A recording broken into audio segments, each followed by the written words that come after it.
G'day gang, Mark here, how you doing? Hey, this is a video response to Greg, aka Mr. Stripey Head. How you doing, Greg? Hope your back's well, mate. Your video, dodgy jobs I've had.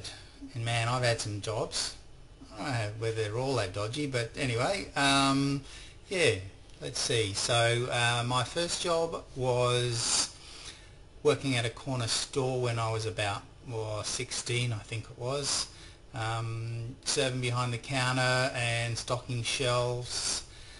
And yeah, it was kind of one of those jobs that most kids have, but it absolutely did some major damage to my back, because I used to lift heavy milk crates up and over the counter and then down the back and load them into the fridge, and I still have back problems to this day. So yeah, thanks Mrs. Harris.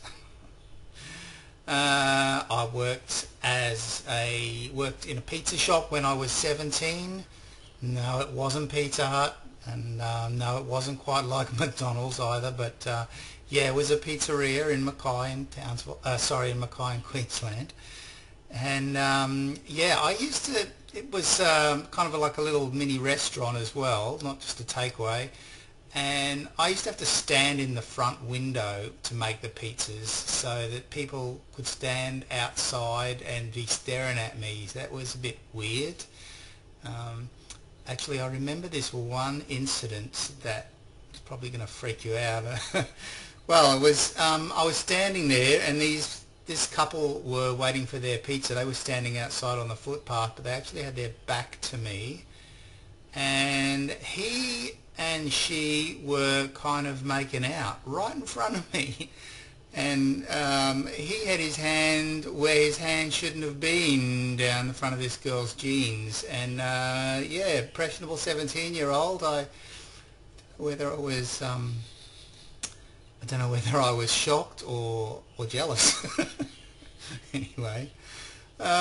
Yeah, and then, well, most of you know that I was a primary school teacher for 10 years, and that had its ups and downs. One incident that still sticks in my mind was when I was working in a classroom on the second floor, and this child went absolutely ballistic on me, just in absolute rage over a fight with another student. And when I tried to stop him, I physically had to manhandle him to get him off the other student, and then he wanted to run away, so I tried to block the entrance. And so he decided if he couldn't get out the door, he was going to go out the window, and he literally leapt from the window ledge and was past the point of no return when I grabbed him by his collar and caught him. Otherwise he would have been in hospital. So yeah, just school teaching's a bit of a worry. I have been a courier driver in a van, and well, delivered to shops mainly, but a few private residences. And one of the places I went into was, honestly, I have seen garbage tips that looked better than that. Yeah, baked beans and dirty nappies on the floor. Virtually no place to stand on the floor that wasn't standing on clothes, or a squash cup with boxes, or empty beer bottles. Absolutely disgusting. I still remember that. I have been in a call centre at a local newspaper. And yeah, the highlight, or should I say the low light of that, was the ladies of the night, particularly the ones with poor English, who would ring up to place the ads that they run here in our local newspaper. And man, oh man, some of them are just nuts. And yeah, they want to use words that you're simply not allowed to use in the newspaper, or in anywhere civilized places, and they couldn't understand why I wouldn't let them use words in printed in the newspaper. Yeah, right. Ladies, you better get a bit of education. Obviously that's why you're doing the job you do. I've worked as a counsellor in mental health, was actually like an employment agency for mental health job seekers, and that provided some interesting challenges. One story that sticks in my mind there was when I had to meet with a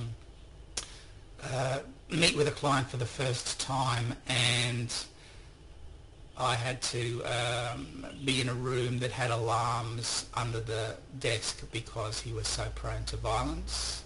Thank God he didn't actually get violent with me.